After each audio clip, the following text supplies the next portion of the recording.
Hello दोस्तों, स्वागत है आपका स्टडी फॉर सिविल सर्विस में एक बार फिर से। और क्वेश्चन और आंसर की सीरीज़ को हम लोग फिर से आगे बढ़ाते हैं। तो एक आध दिन अभी हम कुछ क्वेश्चंस आंसर्स को ही डिस्कस करेंगे, फिर वापस लौटेंगे हम किसमें, पवार डायनेस्टी में। ओके, तो ये क्वेश्चंस करने भी ज़रूरी हैं बीच बीच में, ठीक है, जिससे कि प्रैक्टिस हमारी जारी रहे। तो आज का पहला सवाल है, कुमाऊं के चंद राजवंश के निम्नलिखित में से किस शासक ने अपनी राजधानी चंपावत के स्थान पर अल्मोड़ा को बनाया था? ठीक, ये काफ़ी आसान सा क्वेश्चन है, ये कई बार क्वेश्चन रिपीट भी हुआ है। तो इसका आंसर है क्या? कल्याण चंद। ठीक, अगला देखते हैं 52। नेपाल के गोरखाओं ने किस वर्ष अंतिम चंद शासक को हराकर चंद वंश का अंत कर दिया था? जाहिर सी बात है कि अ, कुमाऊं वाले क्षेत्र में हम देखते हैं कि 1790 में गोरखाओं का शासन स्थापित होता है और 25 साल तक यानी कि 1815 तक गोरखाओं ने कुमाऊं वाले क्षेत्र में शासन किया था। तो इसका सीधा सा आंसर क्या हो जाएगा? 1790, 52 का सी। अगला क्वेश्चन पवार डायनेस्टी से है, जो आजकल हम पढ़ भी रहे हैं। पवार वंश के निम्नलिखित में से किस शासक ने कुमाऊं क्षेत्र को जीतकर अपने पुत्र प्रद्युम्न शाह को कुमाऊं की गद्दी पर बैठा दिया था? आपको होगी बात याद, जब हमने कुमाऊं वाले शासन के बारे में पढ़ा था तो हमको कुछ टाइम पीरियड में ऐसा मिलता है एक प्रकरण, जिसमें हमको पता चलता है कि जो गढ़वाल के शासक हैं ललित शाह, उनके समय में कुमाऊं वाला पार्ट कुछ समय के लिए गढ़वाल राज्य का हिस्सा बनता है। ये उस समय की बात हो रही है। तो वहां के शासक कौन थे? ललित शाह, जिन्होंने प्रद्युम्न शाह को कुमाऊं की गद्दी पर बैठाया था। ठीक, तो ये पीरियड लगभग 1786 के आसपास का है। ठीक है, 53 का क्या हो गया आंसर? डी।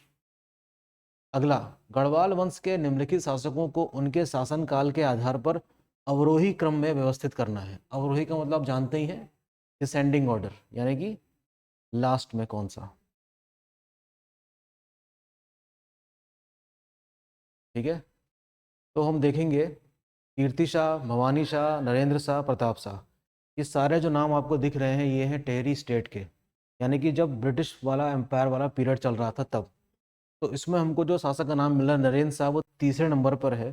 तो इस हिसाब से इस ऑप्शन में हम देखेंगे कि 1946 तक नरेंद्र शाह यहाँ के शासक बनते हैं टेहरी स्टेट के, और मानवेंद्र शाह जो है वो टेहरी रियासत के अंतिम शासक थे। तो इन ऑप्शंस के हिसाब से डी इसका क्या होगा? राइट आंसर 2413, यानी कि सबसे पहले भवानी शाह थे, फिर प्रताप शाह थे, फिर कीर्ति शाह और उसके बाद नरेंद्र शाह। अच्छा क्वेश्चन है, इस प्रकार के क्वेश्चंस की जरूर प्रैक्टिस कीजिएगा आप लोग, जिसमें अरेंज करने के लिए आता है राजाओं के बारे में, या पूर्व से पश्चिम या उत्तर से दक्षिण पहाड़ियों के बारे में भी क्वेश्चंस आते रहे हैं। 55, उत्तराखंड पृथक आंदोलन से संबंधित उत्तराखंड क्रांति दल ने प्रस्तावित राजधानी गैरसैंण का नाम क्या रखा था?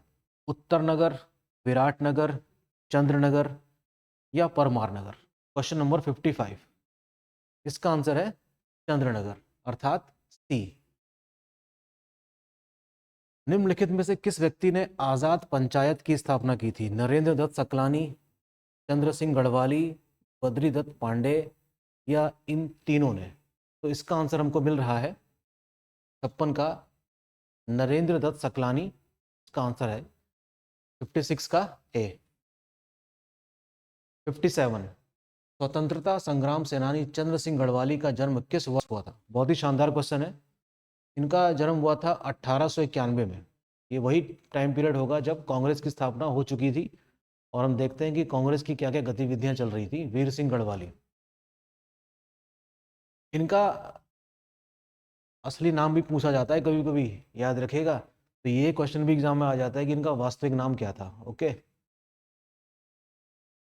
58, स्वतंत्रता आंदोलन के दौरान मोतीलाल नेहरू द्वारा प्रकाशित इंडिपेंडेंट पत्र का उप संपादक उत्तराखंड के किस स्वतंत्रता संग्राम सेनानी को बनाया गया था? शानदार क्वेश्चन है। हर्षदेव औली, अनूप सिंह तड़ागी, शिवशंकर रावत या शिवनंदन नौटियाल? ठीक है, तो इसका आंसर आ रहा है आपका Harshadeva Auli. Harshadeva Auli is the right answer, who was the sub editor of his newspaper independent. Okay, 59, Uttarakhand सरकार द्वारा शुरू की गई मोनाल परियोजना का संबंध किस आयु वर्ग की किशोरियों के लिए है? तो इसमें आप मुझे कमेंट बॉक्स में लिखकर ये भी बताएंगे कि ये मोनाल परियोजना का संबंध किस चीज़ से और कब शुरू की गई थी। फिलहाल इसका आंसर देखते हैं। 15 से 22 वर्ष, 11 से 18 वर्ष, 14 से 20 वर्ष और 12 से 20 वर्ष। तो इसका आंसर है आपका 11 से 18 वर्ष की जो किशोरियां हैं उनके लिए मोनाल परियोजना शुरू की गई थी। और आप इसके बारे में जरूर पढ़िएगा कि इस योजना की शुरुआत कब की गई थी और क्या पर्पस है। उत्तराखंड में अनुसूचित जाति उप योजना एवं जनजाति उप योजना का क्रियान्वयन किस वर्ष नियोजन विभाग से समाज कल्याण विभाग को स्थानांतरित कर दिया गया? बहुत शानदार क्वेश्चन, बड़ा जटिल प्रकार का क्वेश्चन है। आंसर इसका है 2004-05। समाज कल्याण के संबंध में आप लोग जानते ही होंगे, कई सारी वेलफेयर एक्टिविटीज जो होती हैं जो सरकार के द्वारा कराई जाती हैं उस विभाग के द्वारा लाभान्वित तक पहुंचाया जाता है। तो काफ़ी इम्पोर्टेंट ये डिपार्टमेंट है और कई प्रकार के कह सकते हैं कि सरकार की नीतियों में शामिल रहता है ये विभाग और कई सारी योजनाएं लाभान्वित तक पहुंचाता भी है। Very important. 61, इसको थोड़ा सा मैं मिनिमाइज करूंगा। ठीक है, आपको मैच द फॉलोइंग करना है। पर्यटक स्थलों के नाम दिए गए हैं और बताना है कि किस जिले में है। बाड़ाहाट, लाखा मंडल, गऊ घाट और ज्वाल्पा धाम। ये सारे नाम आपने जरूर सुने होंगे, उत्तराखंड से रिलेटेड है। एक बार फिर से देख लीजिए, बाड़ाहाट, लाखा मंडल, गऊ घाट, ज्वाल्पा धाम। आपको मैच करना है उत्तरकाशी, देहरादून, हरिद्वार, पौड़ी गढ़वाल। तो ये रहे आपके ऑप्शन 1 2 3 4, 2 3 4 1, सी है 2 1 3 4 या डी 1 2 4 3। ठीक, तो यहाँ देखते हैं। ए का तो है बाड़ाहाट का हो जाएगा आपका, देहरादून में है। लाखा मंडल आपका उत्तरकाशी में है। गऊ घाट हरिद्वार में है और ज्वाल्पा धाम है पौड़ी गढ़वाल में। तो सी इसका राइट आंसर है। इसको एक बार पॉज करके देख लीजिएगा। अगला क्वेश्चन 62। केदारनाथ के संदर्भ में निम्नलिखित कथनों में से असत्य कथन चुनिए। यह रुद्रप्रयाग जनपद में स्थित है। यहाँ पर भगवान शिव की भुजा की पूजा होती है।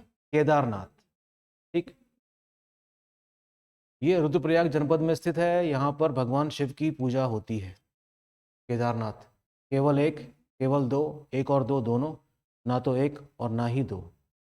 तो ये रुद्रप्रयाग में नहीं, उत्तरकाशी में है। ठीक, और इसका आंसर होगा क्या? केवल दो। ठीक,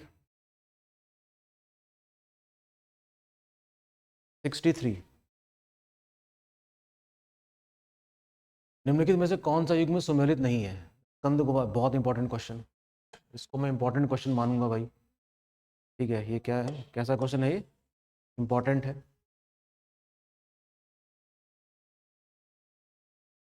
ठीक है, ये इंपॉर्टेंट क्वेश्चन है। गुफाओं के लिए भी मैच द फॉलोइंग वाले क्वेश्चन आते रहे हैं। स्कंद गुफा, शंकर गुफा, ब्रह्म गुफा, वशिष्ठ गुफा। आपको बताना है कि इसमें कौन सा सुमेलित नहीं है। Which of the following is not correctly matched? तो स्कंद गुफा जो है वो चमोली में नहीं है, यही इसका आंसर है। बाकी शंकर गुफा, ब्रह्म गुफा, वशिष्ठ गुफा, ये सारे क्या हैं, बिल्कुल सही मैच कर रहे हैं। ठीक है। 64।